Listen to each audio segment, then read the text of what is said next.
책의 중요성 다들 잘 알고 계시잖아요. 뭐 부모님들도 알고 뭐 전문가들도 나와서 독서의 중요성을 굉장히 많이 언급을 한단 말이에요. 그래서 우리 학부모님들이 빠지기 쉬운 함정, 책이 정말 중요하구나, 많이 읽혀야 되겠구나 해서 책을 자꾸 내민단 말이에요. 그런데 그 함정에 빠지지 말자. 우리 아이들의 문해력을 키우기 위해서는 읽기도 중요하지만 반드시 이 쓰기를 함께 병행해 주셔야 한다는 얘기입니다. 책을 잘 읽을 수 있는 힘은 사실상 이 쓰기가 잘 병행되었을 때 생겨나게 된다는 그 얘기입니다.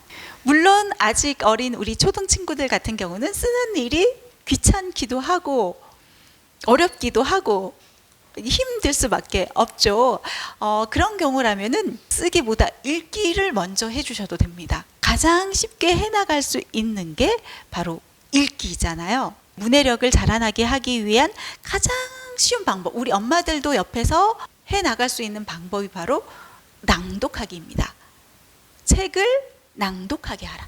텍스트를 낭독하게 하라. 책을 읽는 이 아이가 의미 단위로 잘 끊어서 읽고 있다면은 그래도 문해력의 깜빡깜빡 비상 상태는 아니라는 거예요.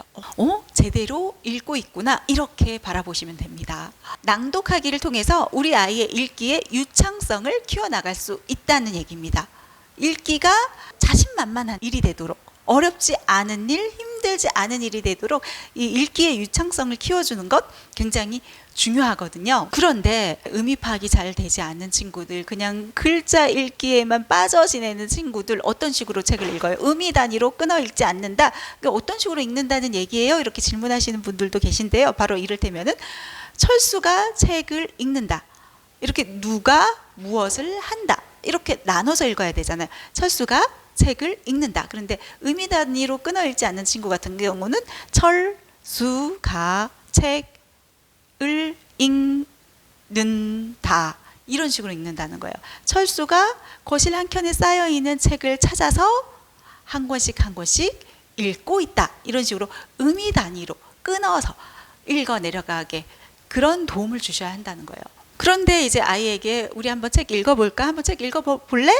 해서 읽겠더니만 이게 아까 제가 얘기했던 대로 철수가 책을 읽는다 이런 식으로 좀 잘 안 돼요. 아이가 더듬더듬 힘겹게 읽어요. 의미 단위로 잘 나누지를 못해요.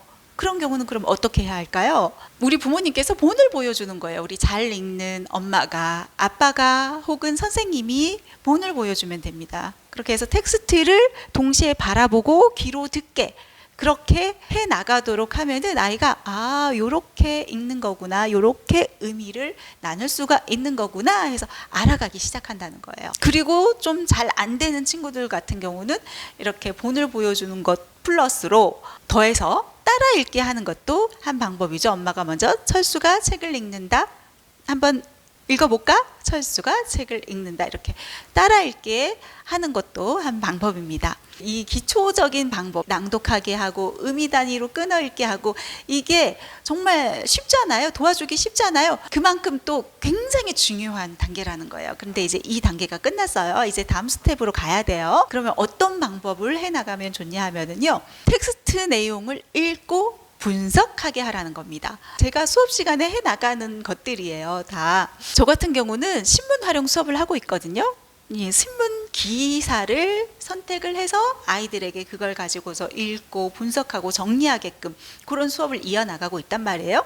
우리 가정에서 이렇게 신문 기사를 선택할 수도 있고요. 신문 기사도 좋고 혹은 독해 문제집 다들 아이들 풀리고 있잖아요. 물론 문제풀이도 좋지만 저는 그보다도 지문에 집중해가지고 아이와 함께 읽어나가게 하고 그 지문을 분석해 나가게 하는 것 이렇게 활용한다면은 정말 좋거든요. 독해 문제집 우리 초등 친구들과 함께 해나가는 거 굉장히 좋다고 생각하거든요. 특히 이제 비문학 지문을 활용하면 더 좋습니다. 우리 친구들 독서를 즐기는 친구들 같은 경우는 독서를 뭐 즐기든 아니면 책 읽기를 싫어하는 친구들 같은 경우도 그나마 이제 우리가 손을 뻗치고 읽게 되는 책의 종류는 문학책들이죠. 문학책들 스토리가 있는 책들이 아무래도 재밌잖아요. 그래서 친구들이 그런 책들은 자주 찾아 읽는데 비문학 같은 경우는 보통 멀리하게 되는 그런 책이란 말이에요. 거예요. 그런데 이게 입시에 있어서 우리 수능 시험에 있어서도 이 친구들이 가장 어려움을 느끼게 되는 그 파트가 바로 비문학 파트라는 겁니다.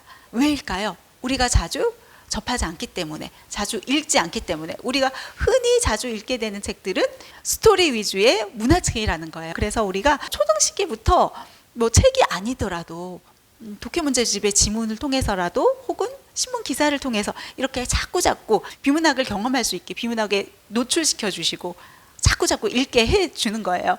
그러니까 읽어 내려가면서 단순히 이제 글자만을 바라보면서 읽는 것, 우리 친구들이 놓치게 되는 게 그냥 글자 읽고 끝 이렇게 지나가 버리는 경우가 많거든요.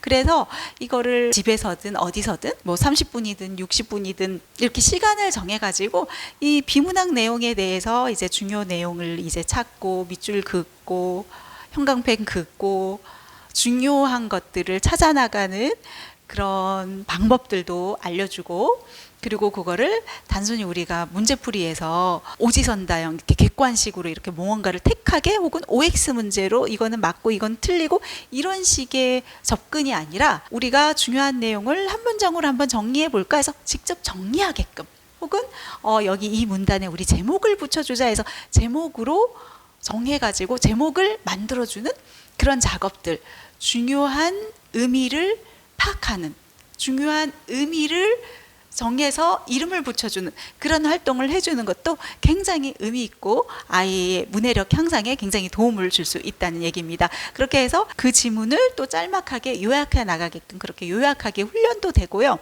여러 가지로 좀 도움이 되지 않나 싶습니다. 이렇게 그냥 읽기만 하는 게 아니라 쓰게 하는 거예요. 같이 쓰기를 반드시 병행해야 한다는 거예요. 그냥 답을 고르게 하는 게 아니라는 겁니다. 핵심은. 그러니까 뭐 사지선다형, 오지선다형 몇 번일까요? 틀린 거는 몇 번일까요? 가장 알맞은 것은 몇 번일까요? 이렇게 고르게 하는 게 아니라 정리하게 하라. 직접 써보게 하라는 것이 중요한 포인트라는 거 기억하시기 바랍니다. 저희 아이 같은 경우도 워낙 요즘 이 디지털 세상 속에서 스마트폰 생기면서 뭐 게임하는 거 좋아하고 유튜브 시청하는 거 좋아하고 그렇잖아요. 이제 모든 아이들의 공통점이더라고요. 보면은 친구들 이렇게 불러오면은 친구들끼리 모여서 게임 얘기하고 게임하고 뭐 유튜브 얘기하고 이게 정말 일상이더라고요. 그만큼 재밌잖아요. 책보다 재밌잖아요. 그래서 책을 읽으라고 내밀어도 이게 그 책이 가진 어떤 무게감이 느껴지는 것 같아요. 예전 같은 경우 이제 저학년 시절에는 얇은 책들, 그림책들 이 정도쯤이야 하면서 읽어 나갔다면 이제 점점 이제 학년이 오르면서 이제 굴밥이 많아지고 책도 두꺼워지잖아요. 그러면은 분명 읽어 나가면 이 또한 스토리도 재밌고 충분히 책이란 것이 재미있구나 해서 그 재미를 찾을 수 있는데 그냥 그 겉으로 보여지는 그 무게감에 친구들이 거부하는 경우가 있더라고요. 저희 아이 같은 경우도 워낙 이제 학교에서 이런 문해력 향상을 위해서 막 아침 독서 시간도 갖고 뭐 독서록 숙제 이렇게 주어지고 하잖아요. 그러면은 이 독서록 숙제를 해 나가기 위해서 일부러 이제 예전에 어린 시절에 읽었던 얇은 그림책들을 찾는 거예요. 책을 읽은 이후에 독서록을 써야 한다. 그런데 나는 나의 시간을 갖고 싶은 거예요. 숙제 빨리 하고 좋아하는 유튜브를 보고 싶고 숙제 빨리 하고 스마트폰 게임을 하고 싶은 거예요. 게임을 더 많이 하고 싶은데 독서록이라는 숙제가 있단 말이에요. 예, 여기에서 이제 선택의 기로는 이제 숙제는 해야 되니까 그럼 숙제를 좀 대충 그냥 빨리 끝낼까? 이런 마음이 든다는 거예요. 그런 친구들 같은 경우는 이제 좀 단계를 밟아주면 좋다고 생각하거든요. 책 읽기가 그 두께 자체에서 그 글밥 많은 그 두께 자체에서 좀 거부감이 있다. 이런 경우, 이런 친구들 같은 경우는 이렇게 신문 기사 하나를 내밀면은 요 정도쯤은 괜찮아. 독해 문제집에 이제 지문 하나를 이렇게 내밀면은 이미 요 정도쯤은 괜찮아 해서 그렇게 좀 받아들이더라고요, 아이들이. 스마트폰 그리고 게임에만 빠져 있게 하는 게 아니라 이거를 우리가 그 책 읽기의 그 대안으로서 학습적으로라도 접근을 해주면 좋다고 저는 생각하거든요. 그래서 아이들이 일단은 신문 기사 한 장 이렇게 내밀면은 독해 문제집에 지문 하나 내밀면은 일단 거부감이 없으니까 오늘 요것만 하자 이렇게 이제 접근을 일단 하는 거야. 아이가 할 수 있게. 그리고서 이제 단순히 읽는 걸로 그치는 게 아니라 이걸 가지고서 우리가 전략을 세우는 거예요. 아이와 어떤 활동들을 해나갈지, 문해력 향상을 위한 노력을 공을 들여서 해나가는 거죠. 이것만큼은 지켜나가게 하는 거예요. 그냥 대충이 아니라 대충 숙제 때우기, 독서록 그냥 쓰고 제출하기로 끝나는 게 아니라 이것만큼은 해나가도록 하면은요, 아이들의 문해력 향상 정말 문제 없거든요. 단순히 읽어나가는 게 아니라 우리 읽는 것도 제대로 해나가고 있는지, 앞서서 얘기했던 것처럼 의미 단위로 끊어서 잘 읽어나가게끔 이렇게 낭독하게도 해주시고요. 그리고 중요 그 핵심 내용을 찾게끔 하고, 그거를 고르게끔, 정답을 고르게끔이 아니라 그 내용 안에서 1문단의 핵심 내용에 우리 제목을 붙여주자, 1문단의 핵심 내용을 한 문장으로 정리해보자, 이렇게 문장으로 서술해 나가는 그 힘을 길러주라는 얘기입니다. 자, 각각의 단계별로 우리 아이가 잘 따라준다면, 앞서서 얘기했죠, 낭독하기, 그리고 이제 낭독하기가 잘 따라준다 하면은 그 신문 기사 뭐 지문을 통해 가지고 내용을 분석하고 정리하게 하는 그 단계입니다. 그 단계로 넘어가고 또 요것도 어느 정도 잘 되네 하면은 점점 이제 단계를 올려주는 거예요. 우리 게임 단계 올리듯이 단계를 올려주는 겁니다. 그래서 여기에서 단순히 신문 기자가 바라본 그 내용에 집중만을 하는 게 아니라 더 사고력을 뻗어나가는 거예요. 또 다른 이야기들을 뻗어나가는 겁니다. 그렇다고 해서 이 지금의 주제와 아주 동떨어진 이야기가 아니라 이 신문 기사 혹은 이 지문의 주제에 연계해가지고 더 나아가서 우리가 바라보는 또 다른 의미의 이야기들을 한번 찾아보는 거예요. 그렇게 사고력을 확장해 나가는 그 과정이 더해주면은 더 좋습니다. 아시겠죠? 제가 초반에 얘기했던 거, 읽는 게 먼저가 아니라 쓰는 게 먼저입니다. 무턱대고 그냥 하얀 백지에다가 막 써 내려가라는 얘기가 아니라 기사를 활용해서, 지문을 활용해서 써나가는 연습을 해주라는 거예요. 기사를 읽지 않고 뭐 쓰기를 먼저 하라고 이렇게 할 수 있는데, 그 의미가 아니라 우리 두꺼운 책을 먼저 읽는 게 아니라 우리가 짤막한 텍스트를 통해 가지고 텍스트를 먼저 읽어나가면서 정리해 나가기, 그 쓰기가 먼저라는 사실 잊지 마세요. 짤막한 기사를 통해서 한 장 정도의 분량이 뭐 신문 기사 좋고요, 독해 문제집의 지문 좋습니다. 그것들을 통해서 그것들을 좀 흉내내서도 한번 글을 써보는 거예요. 이렇게 문장을 써보게 하고, 생각을 정리해보게 하고, 나의 주제를 펼쳐나가게, 주제를 제시해서 써나가게 하라, 이렇게 써나가는 습관을 이어나가도록 옆에서 도움을 주시라, 이 얘기입니다. 여기까지 하셔도 좋은데 이제 또 단계를 또 올리고 싶어요. 그러면은 또 해나갈 수 있는 그 단계가요, 뭐냐 하면은 역시 제가 수업 시간에 해나가는 것들인데, 이 자료 수집을 했잖아요. 우리가 신문 기사를 통해서 자료 수집을 한 거예요. 독해 문제집의 지문을 통해서 자료 수집을 한 거예요. 자료란 이렇게도 찾을 수 있구나, 신문 기사를 통해서 찾을 수 있구나, 우리 자료 수집의 방법을 또 알게 됐잖아요. 그러면 이 자료 수집을 통해서 그 자료를 다 쓰는 게 아니라, 앞서서 우리가 활동들을 했죠. 써먹을 내용들을 간략하게 요약하고, 그것들을 통해서 우리가 내용들을 확장하는 겁니다. 사고력을 확장해 가지고 글을 써 나가고, 그것들을 잘 엮어서 한 편의 글을 만들게 하는 거예요. 그렇게 글을 써나가게 하라는 겁니다. 단순히 우리가 3줄, 4줄, 5줄, 6줄의 글을 써나가는 그게 아니고요.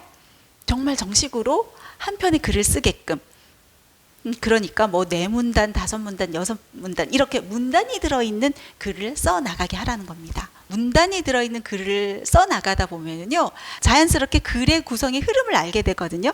글의 구성의 흐름을 알게 되고, 맥락의 의미도 알아나가게 되고, 문장을 정리할 수 있게 되고, 그리고 전체의 주제를 이야기하기 위해서 어떤 이야기들이 필요한지 그 전체를 보는 그 힘을 키울 수 있고, 주제를 바라볼 수 있는 그 힘을 길러나갈 수 있다는 거예요. 이게 다시 말해서 무엇이냐면, 우리가 책을 읽을 수 있는 힘을 키워나가게 된다는 거예요. 이렇게 해나가다 보면 나중에 이제 우리가 어떤 책을 꺼내서 바라봤을 때, 우리가 단순히 글자만을 바라보는 게 아니라 의미를 파악하면서 여기에 작가는 어떤 이야기를 하고 싶었는지를 바라보면서 책을 읽게 된다는 거예요. 이 과정을 꾸준히 해나가게 된다면은 문해력 충분히 끌어올릴 수 있다는 거예요. 그리고 이 과정을 해 나가면서 이제 꾸준히 우리 부모님도 도서관에서 책을 빌려오기도 하고 좋은 책, 이 책 한번 좀 읽혀보고 싶다 하면 이렇게 내밀기도 하고 그렇게 병행을 시켜주면 좋다는 거예요. 우리 친구들이 단순히 글자만을 바라보는 게 아니라 그 글을 이해할 수 있는 힘이 생기면은요, 독서에 힘이 생기면은요, 독서의 즐거움 역시 따라올 수 있게 된다는 거거든요. 독서를 제대로 즐길 수 있기 때문에. 유튜브만큼이나 독서도 재미있네?